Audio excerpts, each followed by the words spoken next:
Exciting update! Starting today, you can pick up our furnishing services flyers at Shore 3 Residences admin office. Check out our basic furnishing package.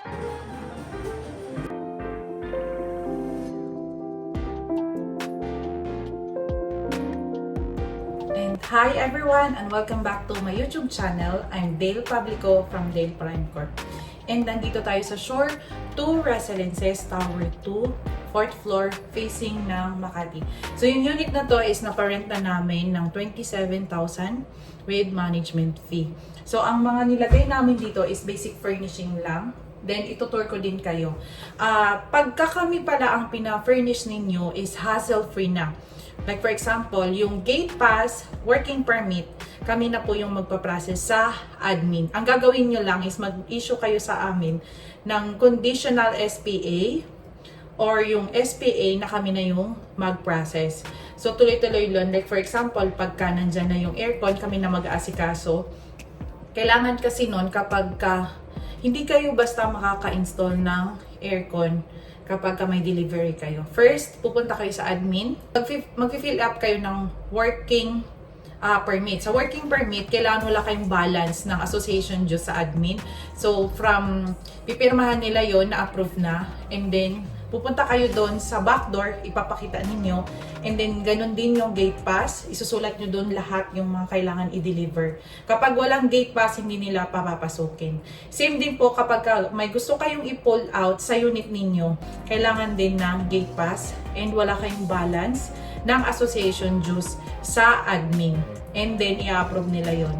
So, every time, sa backdoor talaga po ang daan. Hindi dito sa entrance sa lobby, bawal. So, dito sa backdoor. Then, i-assist nyo yung mga magdi-deliver sa elevator pagdating dito. And then, tatawag kayo sa engineer para ma-assist kayo ng engineer kung yung piping ba, saan ba ilalagay, ganon. Pero since kabisado na ng supplier namin, no need na andito yung engineer. Alam na nila kung saan. So, familiar na yung mga supplier namin. Pero kung kayo po is kumuha kayo sa ibang lugar or yung sa mga mall, kailangan hindi nila masyadong kabisado yun. So, kailangan yung magpaalalay sa engineering, yung sa aircon. And then, isa din kapag nagpa-install kayo ng mga gamit, pag hindi po kayo alanganin kayo na meron kayong matatamaan sa tingin ninyo, lalo na yung may mga water line sa bathroom, kailangan ipacheck nyo muna sa engineering kung okay kayo doon mag-drill. Kasi mahirap na kapag na hit nyo yung pipe, hindi yan magmamanifest dito, doon yun sa baba. Kasi yung water is pababa. So either dito siya sa kabila or tutulo siya pa iba. Based sa experience namin.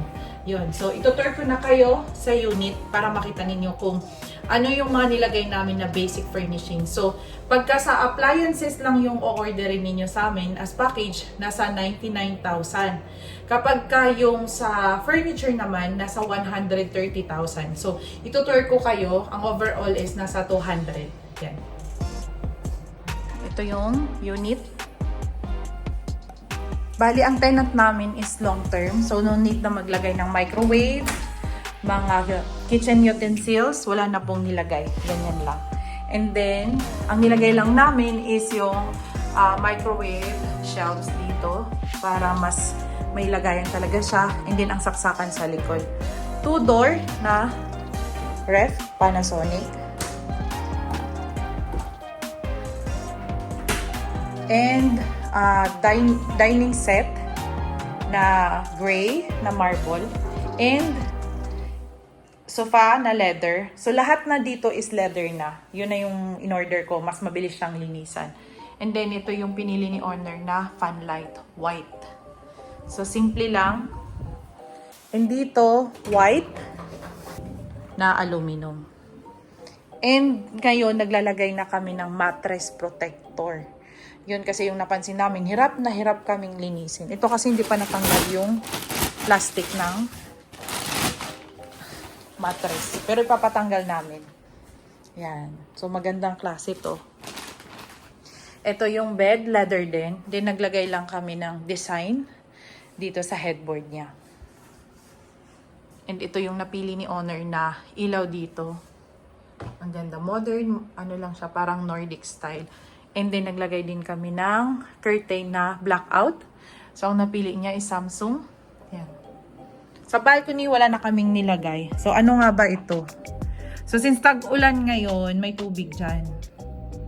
Ano yan, parang hindi pa siya ongoing na construction. Hindi ko din alam kung sino yung may-ari. Ito yung facing ng Makati. And ito, school yan, Taytana. Sa bathroom naman, ito yung nilagay namin. Naglagay kami ng LED na mirror. Yan. Then dito, naglagay kami ng washing stand para hindi magkalawang yung washing. And ito, alam mo kaya dyan namin nilalagay. Baka may matamaan kami dito eh. So, mas okay sa taas na lang. Dahil ang importante naman oh. Then, bidet.